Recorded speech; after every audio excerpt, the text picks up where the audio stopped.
So we're continuing the sugya of Rodef here in Sanhedrin Adaf Ayin Beis, Omid Beis. And we're discussing the Rambam and the Ravid in terms of whether Pikuach Nefesh of the Nirdaf is the overriding factor that allows you to kill the Rodef. So you kill the Rodef to save the Nirdaf. Or, as we said, is there a Chiyuv Misa on the Rodef? And we introduced the concept which the Rambam seems to embrace called Rodef B'Shei V'Altase. In a case of an inanimate object, the Rambam will classify that object as a Rodef, even though you cannot talk about a Maisa Redifa and a Chiyuv Misa. There's no action on the part of an inanimate object. So when the Rodef engages in a Maisa Redifa B'kum V'aseh, then and only then can you talk about a Chiyuv Misa that we impose on the Rodef by virtue of his Maisa Redifa. And then we're going to differentiate between Yotza Rosho and Lo Yotza Rosho. Because when there's an inanimate object, then if we view the fetus in its mother's womb as an inanimate object in the sense that it's not capable or involved, engaged in a Maisa Redifa, and then we would compare it to the case of the weight. You remember the weight that was drawing the boat down, and the Rambam says that if you destroy the object by throwing it overboard, then not only does the Rambam say you're not chayav, but you even get accolades for that because it's a rodef. If we apply that logic to the case of the uber b'mei imo, then there should be no difference between the uber before it pops its head or after it pops its head. And that means that even after it pops its head out and the birth process has begun, nevertheless, as a physical object in the projecting of the birth, it is endangering the life of its mother, no less than this heavy weight is endangering the life of the people on the boat. So here we introduce the concept of a Chiyuv Misa. That you're right, if we're talking about Hatzolas HaNirdaf, to save the Nirdaf, in this case the mother, then there's no difference between before the baby pops its head out and afterwards, between Yotza Rosho and not. Because even before Yotza Rosho, we should apply the principle of Rodef B'Shei V'Altase, that we save the people on the boat by destroying the weighty object, throwing it overboard. So that distinction in terms of whether the baby was born or not should make no difference whatsoever from the perspective of Hatzolas HaNirdaf and Rodef B'Shei V'Altase. So we're going to have to introduce l'chora the concept of a Chiyuv Misa as a second dimension in the halach of Rodef.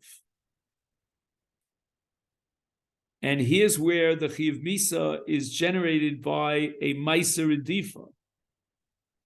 So again, if it would have been a Shei V'Altase, like the case of an inanimate object, then it wouldn't make any difference, whether the baby is totally passive and it's not moving or it's coming out of the mother's womb. In all cases, we have to apply the principle of Hatzolas HaNirdaf, and we have to do whatever we have to do with the Rodef, even though the Rodef is B'Shei V'Altase. But if we introduce another element into the equation, and that is the din of harigas harodef, not because of hatzolas hanirda, but because the rodef is chayiv misa,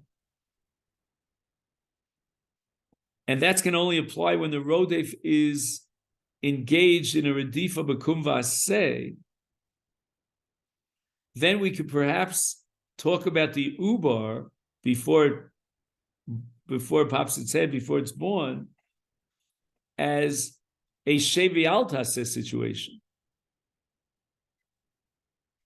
In which case, we don't, in any shape or form, introduce the element of chiyuv misa. I mean, there's no ma'aser redifa, so how can it be a chiyuv misa? So if we assume that the baby, before it pops its head, is a rodef b'shevi altaseh, then there's only one element, one motivating factor that's going to generate a harigas harodef, and that's going to be atzolas hanirda. But now we're up to stage number 2, where the baby is yotza rosha, and the Mishnah applies the principle of ein dochen nefesh b'nei nefesh. In other words, we don't have a way of determining that the mother's life is worth more than the baby's life, that the mother's blood is redder than the baby's, right? That's called ma'achaz damuk sumuk tfei.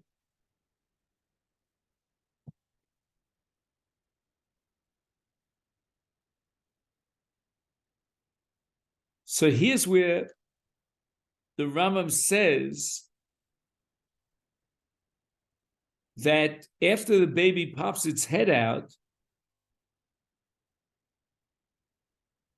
we cannot touch the baby, but before the baby pops its head out, the Rambam says, "Arei kirodef achrel laharga," and that means that it's a redifa b'shevi altaseh. And as long as it's not a nefesh, then we treat it like a physical, inanimate object, and it's a redifa b'shevi altaseh. But once the baby pops its head out, then you're not dealing with an inanimate object. We're not dealing with redifa b'shevi altaseh.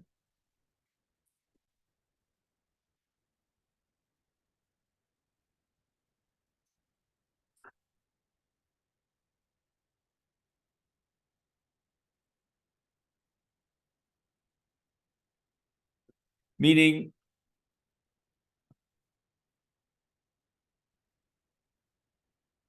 even after the baby pops its head out, it's not like the case of Rav Huna, right? What was Rav Huna's paradigm case? Katan arodef es achar chavera. So we said that there's a special chiyuv misa on a rodef, even without hasra, meaning even in the case of a child, of a minor, he's considered a rodef b'kum v'aseh with a ma'aser redifa that generates a new category of chiyuv misa. Meaning we're not going to apply the principle of ein dochin nefesh b'nei nefesh because we see in front of us a redifa b'kum v'aseh. And the chiyuv misa is not a classic moral chiyuv misa for the avera, but rather just a chiyuv misa that's based on a rodef b'kum v'aseh.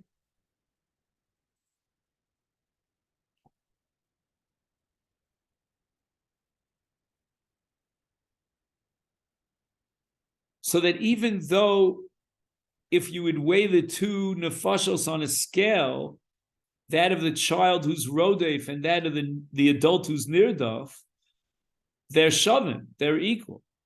But we do have halach of rodef b'kum v'aseh, which generates a chiyuv misa, and that's going to kick in here, and therefore will kill the child nebuch in order to save the nirdaf. But in the case of an ubar, the only reason we were able or permitted to kill the ubar b'mei ima before it was born was because of the halacha of rodef b'shevi altaseh. But that halacha of Rodef v'shevi al taseh, which is devoid of a chiv misa, could apply when we don't have a nefesh, and it's an inanimate object, so to speak. Now the baby pops its head out, it's still really a Rodef v'shevi al taseh. But the only difference is now it's a nefesh. It's not like the case that we gave before of the weight in the ship, because that was not a nefesh. So therefore we can destroy that midin Rodef b'shevi al taseh and atzolas hanirda. And that will apply, as we said before, to the fetus before it pops its head out. But once it pops its head out, Yotza Rosho, then it becomes a nefesh. And what's a nefesh? Then the only possible way that we could allow ourselves to kill the baby would have to be through a chiv misa. But a chiv misa would be contingent on a meiser edifa. So what we're left with in the case of Yotza Rosho is a din of hatzolas hanirdos. That's all we have. We don't have the din of a chiv misa v'rodef, because we're left with shevi al taseh. The baby is doing nothing active in order to endanger the life of its mother. So just like lo yotza rosho is a rodef v'shevi al taseh, so too yotza rosho could, at the worst case scenario, be a rodef v'shevi al taseh. But the halacha of rodef v'shevi al taseh is halacha not of chiv misa, but rather of hatzolas hanirda. And that applies when you have an inanimate object where there's no nefesh. But once you have a nefesh, after the baby pops its head out, then as far as hatzolas hanirda, we're going to apply the principle of ein dochin nefesh v'nei nefesh and my chazis, they're both equal. And therefore, the only possible way we could allow this is through a chiv misa that's engendered by a maisa of redifa. But in the case of a baby that's born, there's no active maisa redifa in which the baby is like a katan or rodef achavero, actively endangering the life of its mother. So if we can't kill it, midin rodef b'kum v'aseh and a chiv misa, then we're left with the first halacha of rodef b'shevi al taseh, which is purely hatzolas hanirda. And now, after the baby pops its head out, we're going to apply the principle of ein dochin nefesh v'nei nefesh. We have two nefashos, and we cannot intervene and decide that one nefesh is more valuable than the other. Before the baby pops its head out, then it's not a nefesh.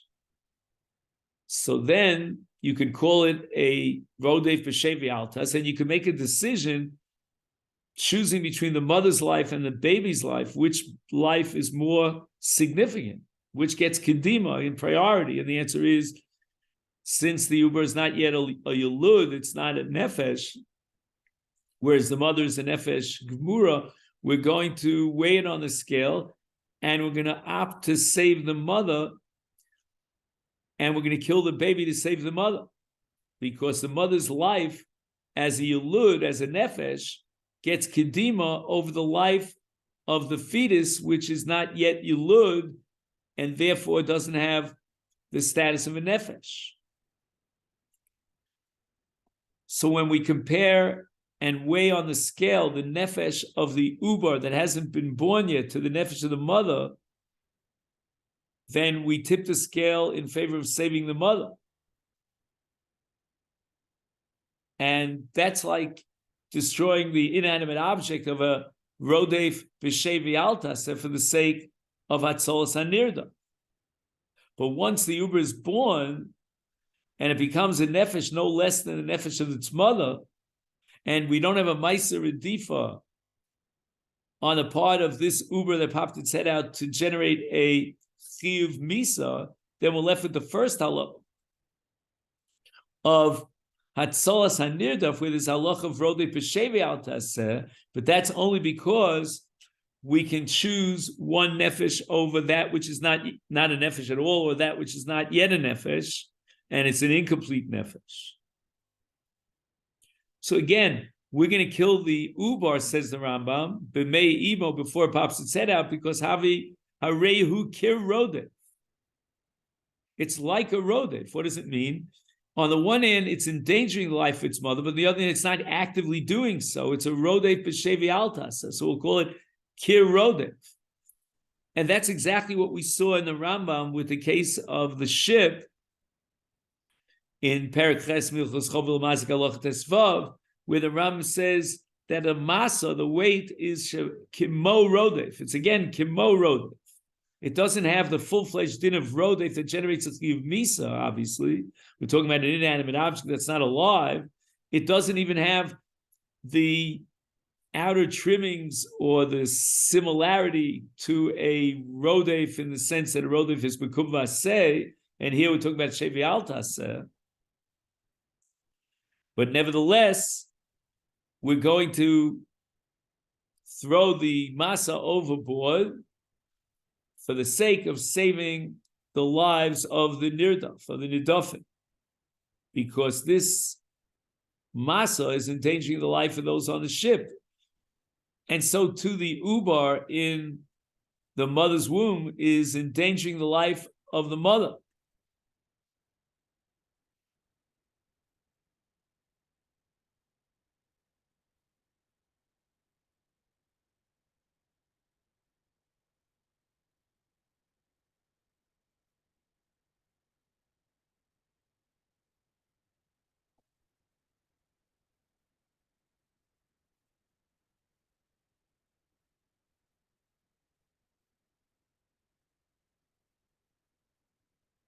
Now, I just wanted to go over the language of the Rambam one more time, but for some reason, oh, maybe it's here. Yeah.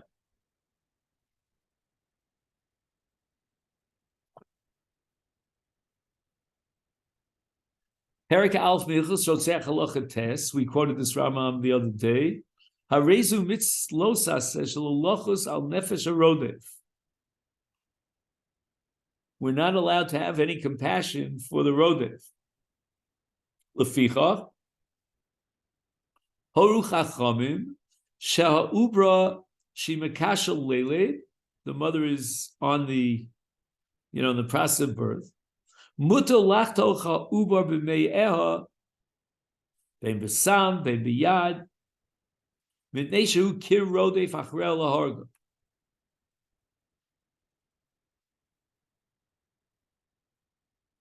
V'yim b'shahotzi rosho ein nogim bo shein dochin nefesh nei nefesh v'zeh tivo shel olam. So when the Gemara says mishamayim karad filei here on Daf Ayin Beis and Beis, the Rambam says zeh tivo shel olam.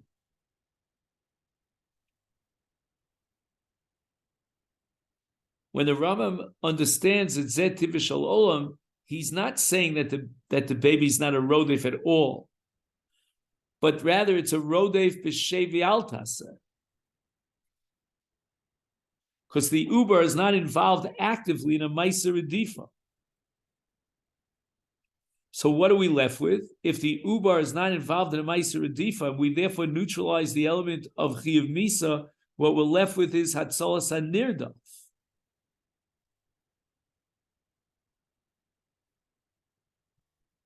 But that din of hatzalas hanirdaf, says the Rambam, could only apply to allow you to take the life of the baby that hasn't been yotzei rosho, it hasn't yet been born.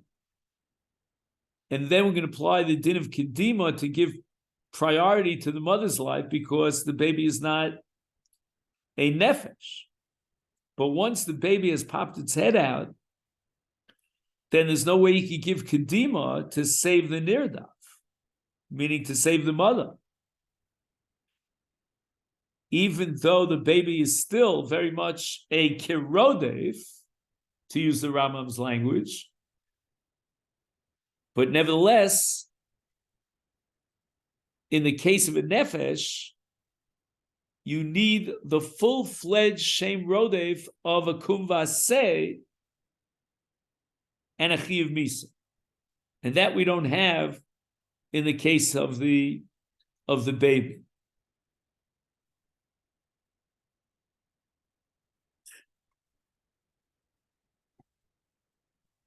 And once again, if we don't have the Chiyuv Misa with a Redifa b'Kumvaseh, then we're left with Redifa b'Shevi Altas, and then it's a question of making a decision and determining priorities in the Havile Kir Rodef mode, which applied, as we saw in Hilchas Chavul Umazik, to a Masa, and now it applies to the baby in the case of the Rambam Hilchas Rotzeach, and we're going to say that in both of those cases we have to start with the premise of a Redifa v'Shevi Altas, and that means it's just halach of Hatzalas HaNirdaf. But again, in Hatzalas HaNirdaf, you have to know whether you're killing another human being for the sake of Hatzalas HaNirdaf. And what we're saying is that the fetus does not have the status of a nefesh yet. So that Ein Dochen Nefesh V'nei Nefesh does not kick in. Okay, so that's what we have so far in this Rambam. Excuse me for just a second.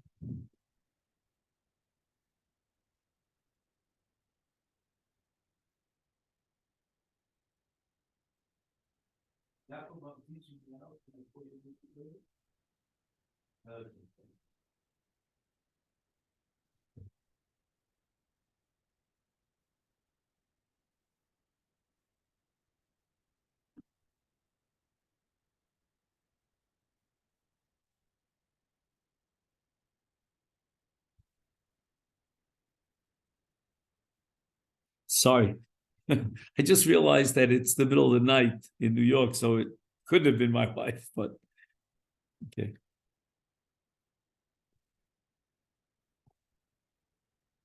So again, just to summarize, we need the Rodef b'Kumvaseh if we want to choose one life over the other. And once you have a Rodef b'Kumvaseh, the Chiyuv Misa kicks in and allows you to choose one life over the other. But in the case of the baby, we don't have the halacha of Rodef b'Kumvaseh with a Chiyuv Misa. We're left with only one aspect of Rodef, namely Hatzalas HaNirdaf, because the Uber is not involved in an active Meiser Redifa, so we're left with a Kirodef B'Shevi Altaseh without a Chiyuv Misa. Therefore, we put everything on the scale and we decide if we can choose one nefesh over the other. After the baby's born, we cannot choose one nefesh over the other. They're equal, and we have to be passive. We cannot intervene. But before the baby pops its head out, it's not yet a nefesh. The mother is a nefesh. And since we don't have a chiyuv misa on the baby because it's a Rodef b'Shevi Altas, then we're going to apply the principle of Hatzalas HaNirdaf. Again, Hatzalas HaNirdaf doesn't allow you to choose one nefesh over the other, but since the baby has not yet been born yet, then when we put the scale on the scale, the mother's nefesh and the Uber's nefesh, then clearly the mother's nefesh gets precedence. That's what we have here.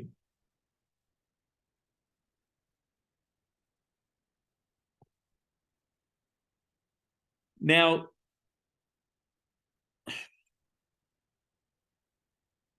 remember that we discussed maybe 5 days ago or something like that, the Rashi here on Ayin Beis and Beis, it was, the Rashi gets wider at the bottom. So it was in the, let's call it the 8th line down of the wide lines, 1, 2, 3, 4, or the 7th line.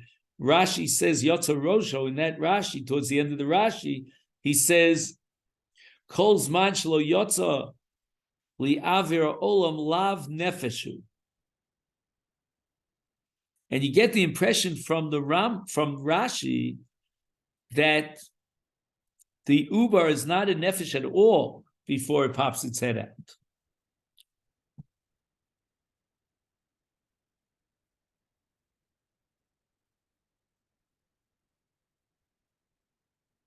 But Rav Soloveitchik claims that the Rambam disagrees with that. The Rambam does classify and define an ubar b'mei imo as a nefesh.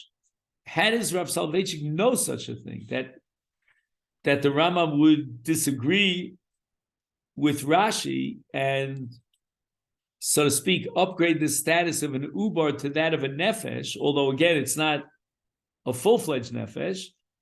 And this he knows from a different Rambam, and that is the Rambam in Hilchas Malachim, Perek Tes, where the Rambam is addressing the laws of a Ben Noach, and the Rambam paskins that if a Ben Noach kills an ubar, then the Ben Noach is chayiv misa, and that would indicate that the ubar is a nefesh. Otherwise, why is a guy chayiv? If a guy kills an animal, he's not chayiv misa for that. An animal is clearly not a nefesh, but if he kills an ubar, which is really fascinating when you think about it, if you have a non-Jewish doctor who's about to perform an abortion, again, don't quote me on this, but it would seem that you're allowed to kill that doctor before he does an abortion, if he's a Ben Noach, because Ben Noach is chayav for killing an ubar, because the ubar is a nefesh. So it's a nefesh as far as the laws of Ben Noach are concerned. Now, what's the deal if a Yisrael kills an ubar? So the Rambam addresses that question in Hilchas Rodef Perek Beis Halacha Vav. And once again, the Rambam seems to indicate that the ubar is a nefesh, because the Rambam says that hahoriges ha'ubar chayav misa b'dei shamayim.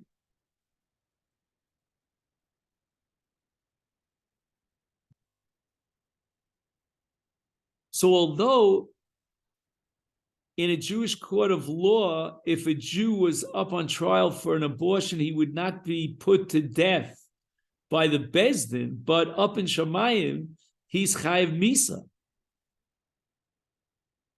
I'm going to believe neither, read to you the language of the Rambam in Hilchas Rotzeach, unless you have it in front of you. So the chayav misa v'dei shamayim seems to indicate that when you kill an ubar chas v'shalom, then you're killing a nefesh. Again, it's not a nefesh gomer, and Beis Din can't put you to death, but you chayav misa v'dei shamayim.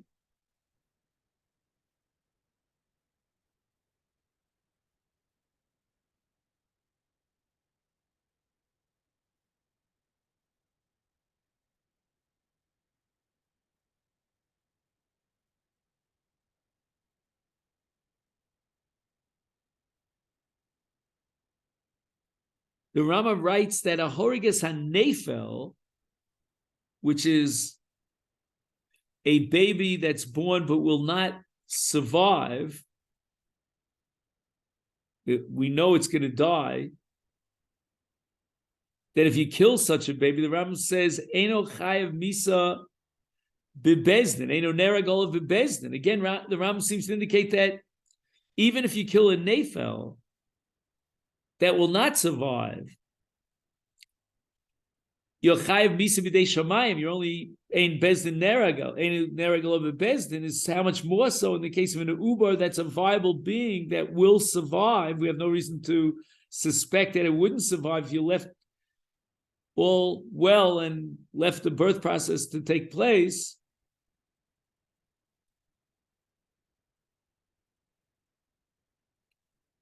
So he's one up it on a nefel. A nefel is not going to survive. An uber will survive. And you kill the nefel, the Rama would certainly say that, although we can't put you to death for that, but that's only in a Beis Din here, up in Shemayim Yechayev misa. So it means that an uber is a nefesh. And then the issue becomes, do we violate Shabbos or, let's say, Yom Kippur for the sake of saving an uber? Like, for example, we have a case of a mother who's pregnant, and on Yom Kippur, she needs to eat. And we will feed her on Yom Kippur, even though it's an Isser Kares. And there's machlokas rishonim, why are we feeding the mother? Is it because her life is in danger? Let's say she smelled some very good smell of food. Or is it the life of the uber is in danger? And the question is whether we have a nefesh here.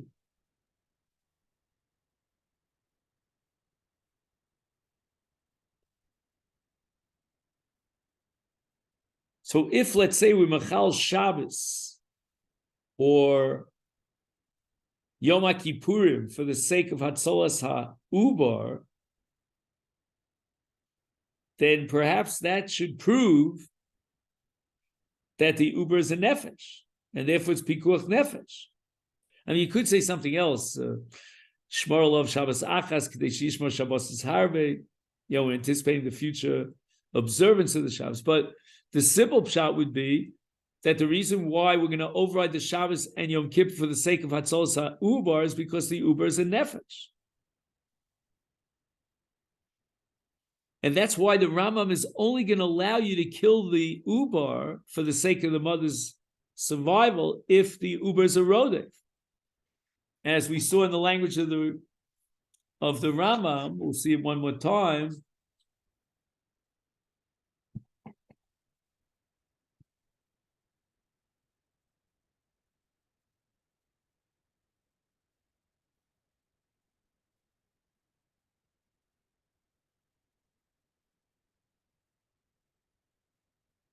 The Rambam says,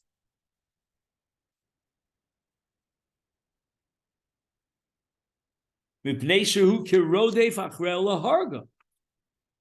is outspoken about the fact that we need to come on to the din of Rodef in order to permit killing the uber to save its mother. Obviously, the uber is an nefesh. Otherwise, why do you need Rodef?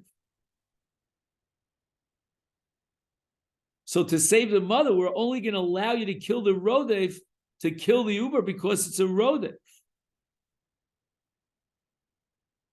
But yet the Rambam apparently holds that even though the uber is a nefesh, it's not a nefesh gomor. It's not like a yilud that's already been born. And therefore we're going to give the kedima in the context of Hatzolas HaNirdaf to the mother who's a yilud and a nefesh gomor. And we're going to kill the uber. But quite obviously, the Rambam holds that the uber is a nefesh, and that's why a goy who kills the uber is chayiv misa. A Jew kills the uber is not chayiv misa b'bezdin, but apparently chayiv misa b'dei shamayim. And we're going to override the Shabbos and Yom Kippur for the sake of Hatzolas HaUbar because the uber is a nefesh, not a nefesh gomor. And when we're going to compare the nefesh of the uber to the nefesh of the mother, it's going to fall shy. But nevertheless, it's a nefesh sheino gomer, and it still has the status of a nefesh.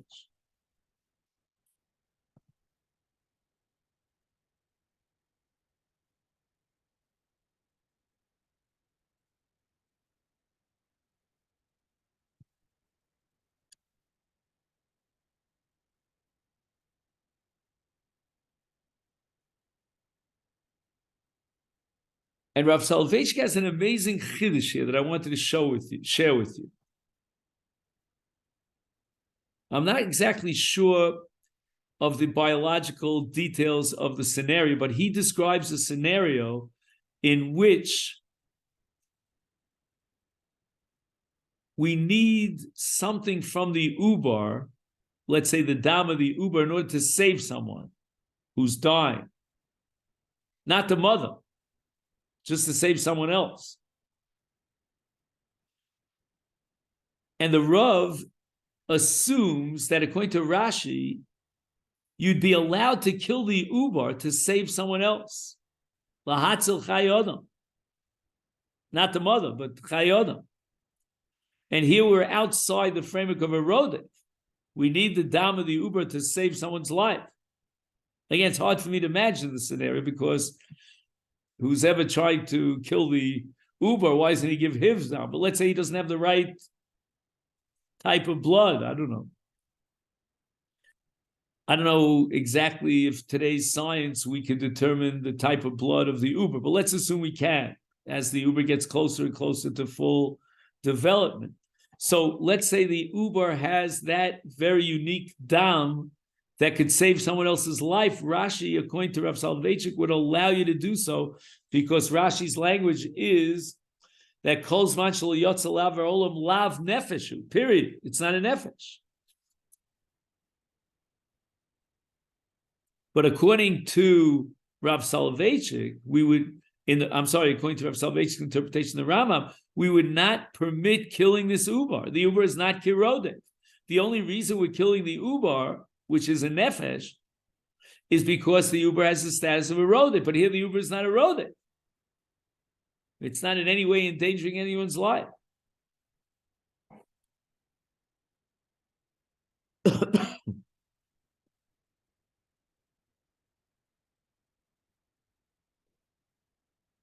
Again, we said that the Ubar, even after it pops its head out, is a Rodef b'shevi al taseh.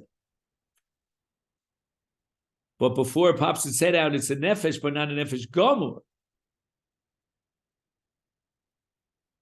And the Rambam says that the reason why we kill the Ubar is because Harei hu kir Rodef. That's true in the case of a birth. But in the case where the dam of the Uber could save someone else's life, that doesn't mean that the Uber is therefore Rodef. You can't kill the Uber even to save another human being who's a nefesh gomer. You can only put them on the scale and compare the nefesh of the Uber as a lower level nefesh than the nefesh of a Yilud once you know that the Uber is a Rodef. What do you say about that, Steve? I think that's a revolutionary insight, into a machlokas that no one even knows about, except for Rav Soloveitchik between Rashi and the Rambam.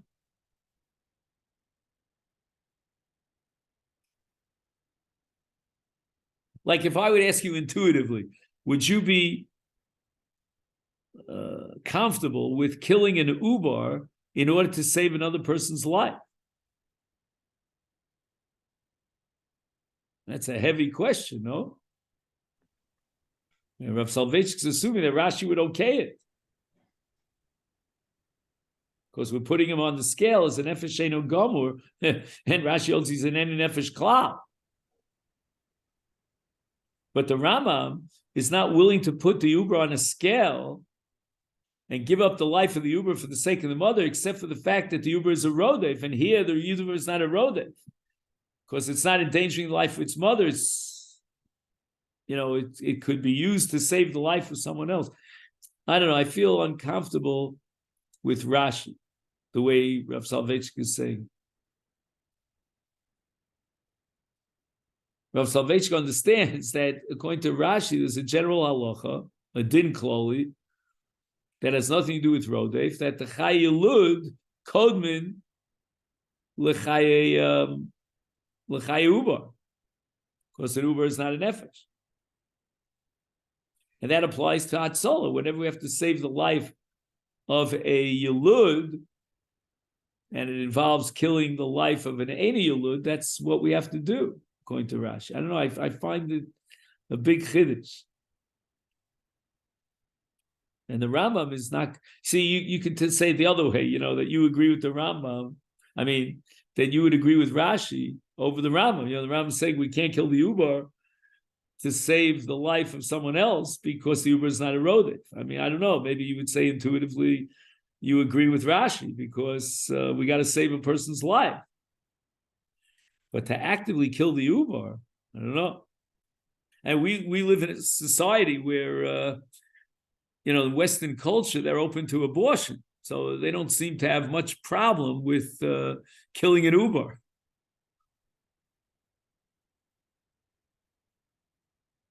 So a person might feel comfortable if you're allowed to do an abortion, even if you're not saving the mother, then if this abortion will save someone else's life, so for the sake of saving someone else's life, go ahead and do the abortion and kill the uber.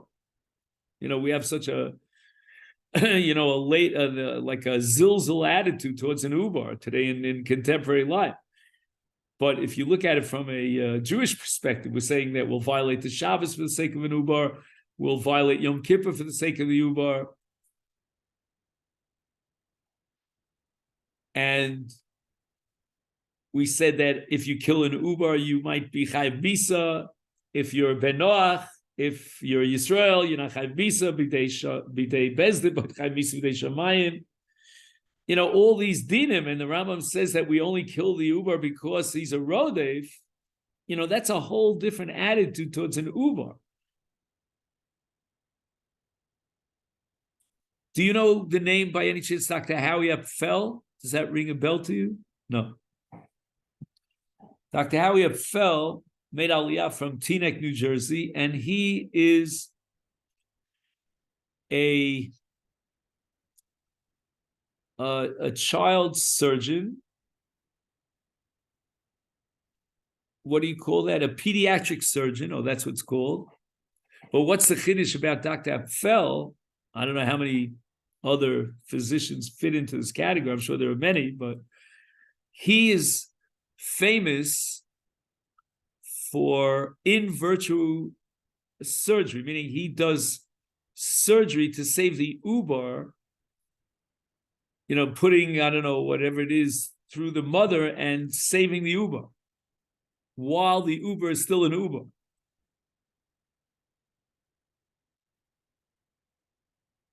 Through, I think it might have to do with laser surgery. I'm not sure about that. But anyway, there's a very famous picture, a photograph. You don't see Dr. Apfel's face, but you see his finger, and the fetus is actually holding on to his finger. Have you ever seen it?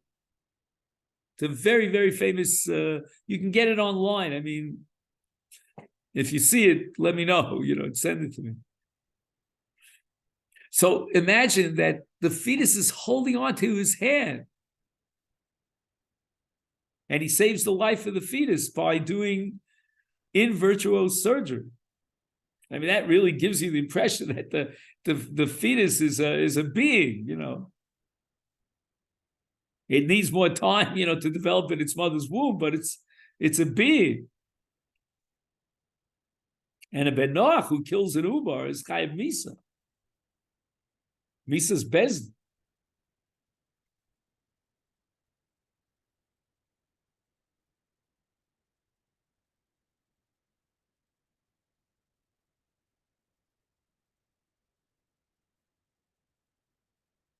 Now Rashi here, and with this we'll conclude for today.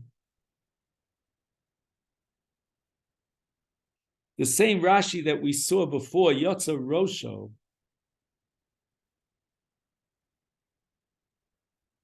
he says, Vim Tomar.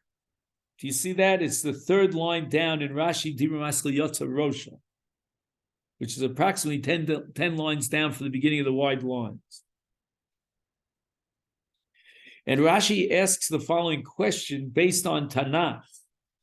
In Shmuel Beis, Perek Chof, there's a story about someone by the name of Sheva ben Bichri. And the Goyim surrounded the city because they wanted this Sheva ben Bichri, who was accused of murder.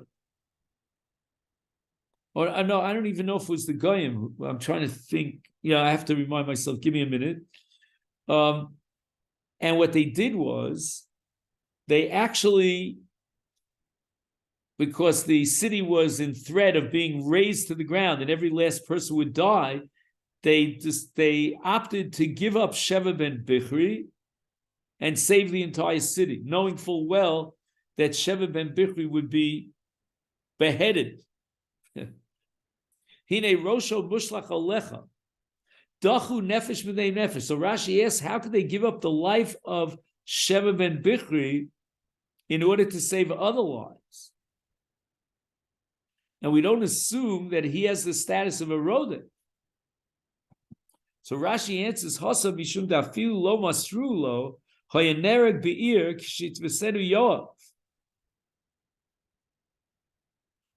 That he's going to die in any event, Sheva ben Bichri. If they raise the entire city to the ground, he will die. So not only will Sheva ben Bichri be killed, but the entire city will die.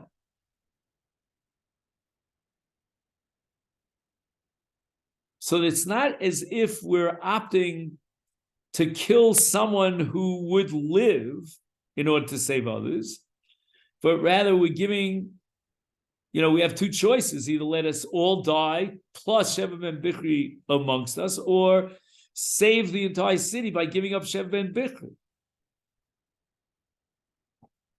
Now, if Sheva ben Bichri would be able to survive, and everyone else will die, then Rashi insists we would not be permitted to give up Sheva ben Bichri in order to save the city because of Ein Dochet Nefesh Nei Nefesh.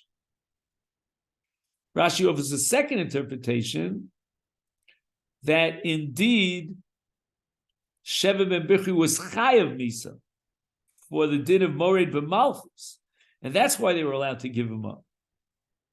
So, B'li Neder, tomorrow we would like to analyze this Rashi. Make a note of it.